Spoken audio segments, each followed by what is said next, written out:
Assalamu alaikum wa rahmatullahi wa barakatuh. Ahlan wa sahlan wa marhaban bikum and welcome to another edition of Debunked here on INX Prime. My name is Sulaimaan Ravat. Last week we spoke about Hajj, considering that the Hujjaj were on the verge of departing, some of them anyway, others would depart a little bit later in the month. Prior to that, we had quite a bit of coverage on the situation in the Middle East, in Iran, Palestine, the US perspective. And also, in recent weeks, we've done a bit of an analysis of some of the major political parties. We are in an election year, although we are quite a few months away yet, but it's an election year nonetheless. A couple of weeks ago, we spoke about the DA, just after they had their elective Congress. Then we spoke about the EFF, just after Malema's court case and the ruling. Today, we focus on the biggest party in the country, the ANC. They may have lost their majority, but they are still the biggest political party. They have been in power for the last 30 plus years. They have a liberation struggle track record. And it would seem that even in the era of coalition politics, they would still, for the foreseeable future, remain the largest party. So what are the dynamics currently going into this municipal election, but going into a cycle now? Because the municipal election will be followed not long thereafter by the ANC's own elective conference.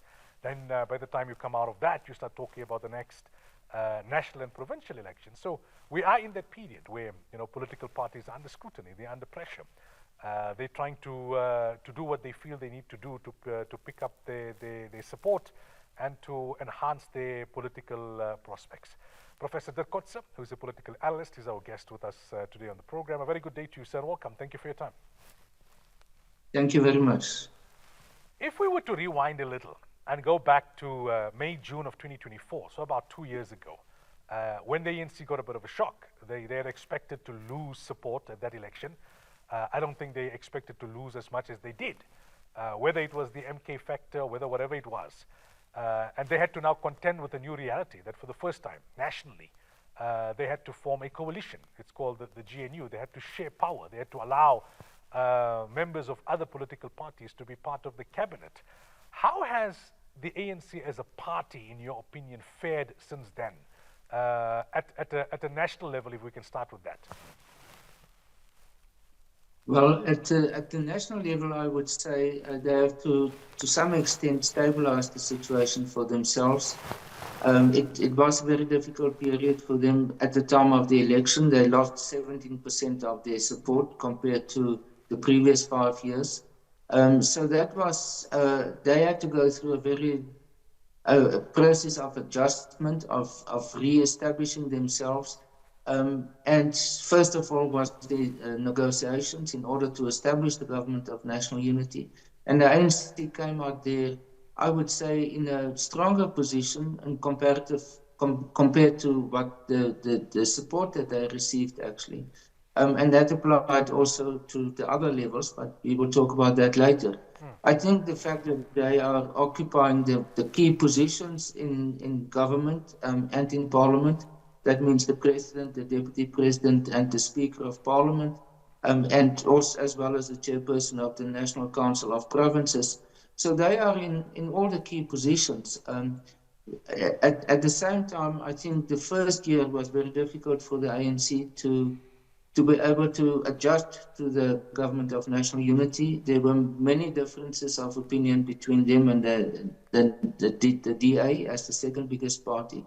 And the ANC, for example, when it came to the budget, that was a real test for the ANC as part of government, because it was the first time ever that the normal sort of procedures that were followed, always dictated by the treasurer, could not anymore be followed. So the ANC had to make some serious adjustments about the way in which they participate in the government of national unity. When it comes to the leadership of the ANC, it remained relatively stable. There has been just one minister that was removed from the cabinet, the Minister of Higher Education and Training, but otherwise it remained relatively ongoing and stable. There are all the time controversies which affects the ANC at different levels, not so much at the national level at the moment, but at other levels, especially at local government level. So I think that is part of the issues that they are struggling to deal with. And then internally, as you indicated, next year in 2027 will be the ANC's next national conference. That's when all the national leaders as well as the National Executive Committee must be elected. So in a sense, there's already lots of speculation of who might be the candidates that's in the running, especially for the position of president, because it's the last cycle for President Ramaphosa. And that creates all sorts of speculation. Yeah. So, nationally, you say they've managed to stabilize matters. How are they faring or likely to fare going into local government elections? There we know they've been bleeding support for the better part of the last 10 years. It was already 10 years ago that they lost some of the key metros in the Zuma era, and they've had to either rule via coalition, or in some places they had to be in opposition, and then like in Joburg, they were in opposition and came back and went back into opposition and they're back again.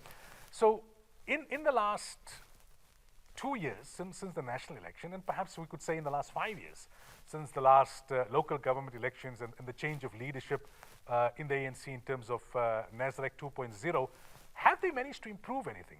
The common sentiment seems to be that the ANC bled support at the last national election. They are going to continue to bleed support at the next local government election. It's just a matter of how much. There are others who say, no, perhaps they've been able to fix certain things. What are your thoughts there? Yes, I think you are very much correct in that respect. I think we must also add two provinces, and that is KwaZulu-Natal and Gauteng. That's also highly problematic when it comes to the governments there. In the case of KwaZulu-Natal, the ANC is it appears to be stable, but actually with an exceptionally thin majority of only one seat of the National Freedom Party. While the MK party is there with 45%, but in opposition. So that creates I would say, a very difficult situation to manage there.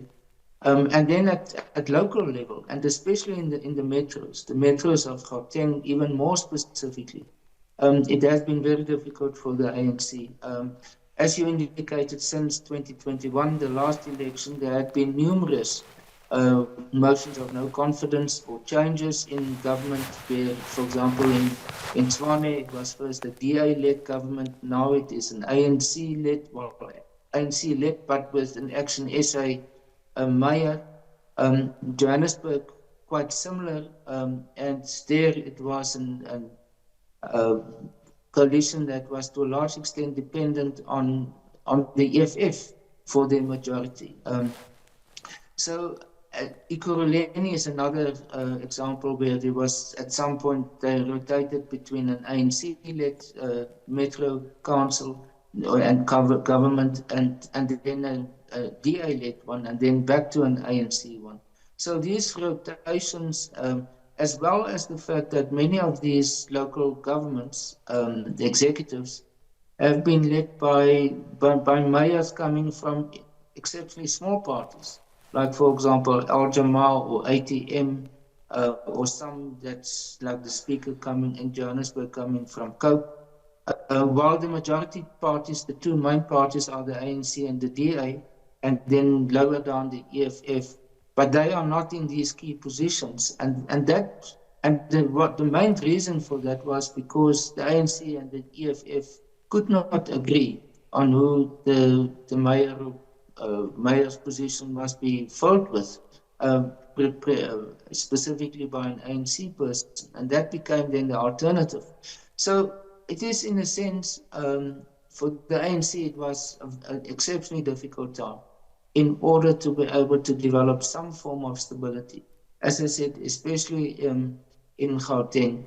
And it was to some extent influenced by the fact that the provincial government was a minority government until very recently, when the EFF was included in that. So that all contributed to the fact that, and on top of that was then the decline, and very much in the public domain, of the public of the infrastructure and public services, whether it is water, very much the case of water in Gauteng, electricity to a lesser extent, but still very complicated. And then other matters of infrastructure like potholes and traffic lights and all sorts of things. That created the impression that the ANC is not anymore in control of the situation, that they don't have the infrastructure or the capacity in order to provide those services. So, in your opinion, as things stand, and I know a day is a long time in politics, let alone a good couple of months before we get to the actual local government elections, but as things stand, what are the prospects looking like for the ANC, especially in the major metros? Now, when it came to the national election 2 years ago, you mentioned they lost 17%. 14 of that 17% went to the MK party. So the MK party very strong in KZN, but it had a national impact because it was a national and provincial election. This time around, obviously, KZN can be looked at on its own merits in terms of what's likely to happen in the eThekwini, etc., where the MK is very strong. But MK's strength in KZN may not necessarily have a direct impact on what happens in Joburg, or what happens in Tshwane, or Ekurhuleni, or Nelson Mandela Bay, for that matter. We see Helen Zille has got her hands free now. She's no longer occupying formal position within the DA. She's swimming in potholes and rowing and exposing the ANC's inefficiency every single day as part of her campaign. What do they need to do if they are able to turn around things in the next couple of months? What's realistic to expect of them? How much will they need?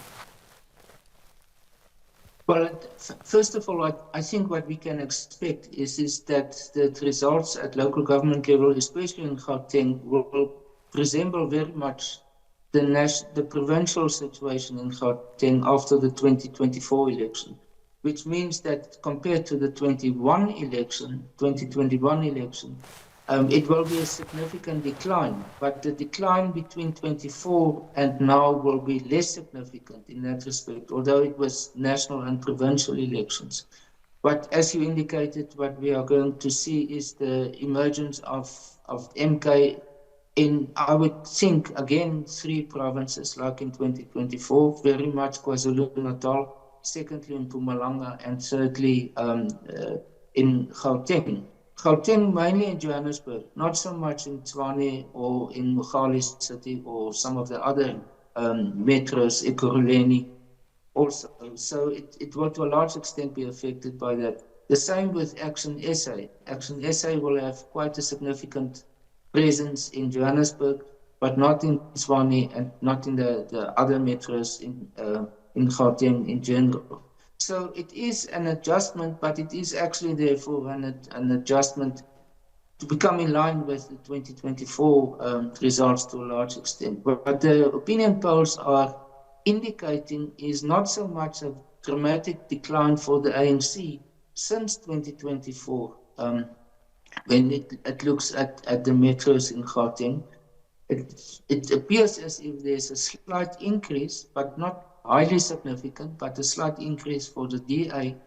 And then when it comes to the MK party, more or less the same as in 2024.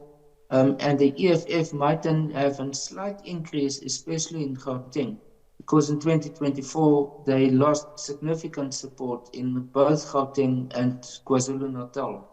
So that seems to be what is some of the tendencies that we are going to see and how it affects specifically the ANC. The province where the ANC is doing by far the best is Limpopo. In 2024, they had 72%, which is far more than any of the other provinces. And it will most possibly be the same again with the local government elections for the ANC, specifically in Limpopo. Now, in the meanwhile, right, since the last local government elections and then the ANC having its own elective conference not too long after that, they've got a new SG, they've got a new leadership. Apart from the president who features more on national level and in terms of government, etc., how would you assess the performance of that unit at Lithuli House in the last couple of years? Because that would then impact on their prospects in terms of this local government election. And we know simultaneously now the leadership contest has started to unfold. You're hearing about the Motsepe effect all the time. Previously, we've heard about the Mashatile faction. They seem to be gone very quiet. We're hearing about an Mbalula faction. You've mentioned earlier on that Ramaphosa now is in his final term, although technically he can stand as a third term for the ANC, but he can't be state president, and the likelihood of him seeking a third term as ANC president is very slim. So those dynamics also, how do they play out and impact in terms of the state of the ANC currently and their prospects on this upcoming election? On the one hand, I think the periods around about 2023 onwards, the situation in the national leadership of the ANC actually stabilized. Mainly as a result of the formation of MK. Many of the persons who were known to be part of the what was called the faction of the radical economic transformation in the ANC, many of them joined actually the MK party. So there is less factionism at the top level in the National Executive Committee and in the top 7 of the ANC than in earlier years. But then at the same time, I think there's other issues that have become now complicated. First of all is the relationship with the South African Communist Party. And we've seen it now, how they are going to participate in this election, the local government election on their own. What is also complicating the matter for President Ramaphosa is the fact that there's so many reports or revelations about misconduct by members, senior members in the ANC as well as in government. And that, to some extent, I would say, have started to paralyze the workings of the top structure of the ANC, the NEC and others, the top 7 of the ANC National Working Committee and so on. I think what we are seeing is, from a sort of a public point of view, is that what the ANC is producing in the form of policy documents, election manifestos like in 2024, becomes largely a repetition of what they've done in the past.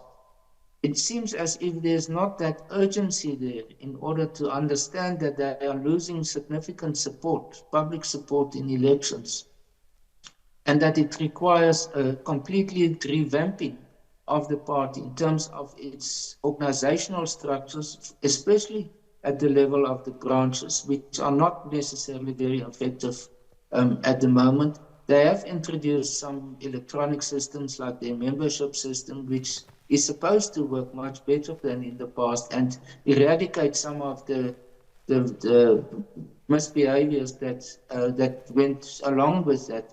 But the introducing a sort of a new vitality, a new energy into the ANC, as well as being able to move away from a more traditional approach when it comes to their policies, and to be able to, that they create the impression that it respond to the issues on the ground in a very direct way. I think many people will say they haven't managed to do that. And it seems as they are almost paralyzed when it comes to that. While other political parties have used this opportunity because they've detected that this is a serious problem for the ANC, in order to bring in more younger leadership, like what the DA did now, or they start to focus, or they change their approach, like, for example, the Patriotic Alliance and others, and focus on issues that are populist in nature, very often about issues about foreigners in South Africa or illegal immigrants, but that speaks to the issues that people think are the most important issues for their daily lives, while the ANC remains almost at a distance when it comes to these things. Lastly then, Prof, just to close, in terms of how things stand currently, who's the front runner to succeed Ramaphosa in your opinion? That's the big question, because strictly speaking, it should be the Deputy President, Paul Mashatile. But the fact that there's so much debate about whether it is who's the possible candidates, whether it is Fikile Mbalula or Patrice Motsepe, or it can be even other persons, Toko Dodiso has been mentioned at some point, is actually inherently almost a motion of no confidence in him as the natural successor to President Ramaphosa.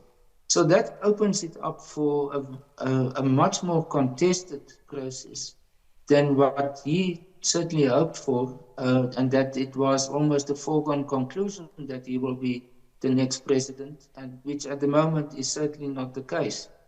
But I have my doubts whether someone like Piet Patrice Motsepe actually will be able to play that role or to be successful to stand as a candidate, for example. So it opens it up for other persons to come in as possible candidates. I think what they will have to think about is what is happening in parties around them, that is younger candidates, younger leaders that have emerged. Again, the DA is a good example of that, and that they have to follow in the same direction as those. All right, Prof. Thank you so much for your time and for chatting to us. We really do appreciate it. It's a pleasure. Thank you. That was Professor Dirk Kotzé, political analyst, giving us his opinion on the state of the ANC and how that would impact the prospects of the ANC going into the local government election. So in recent weeks, we've spoken about the DA, we've spoken about the EFF, we've done the ANC, and in between we've spoken quite a bit about international affairs, Iran, Palestine, the US. Now we're getting towards the Hajj season. Last week we spoke a little on Hajj, and in the coming weeks we'll focus more on that, inshallah, as that is now a key point in the Islamic calendar. And after that, in the second half of this year, there'll be much more to discuss in terms of the politics of this country in as far as the upcoming election is concerned. Right, until next week, inshallah. Assalamu alaikum wa rahmatullahi wa barakatuh.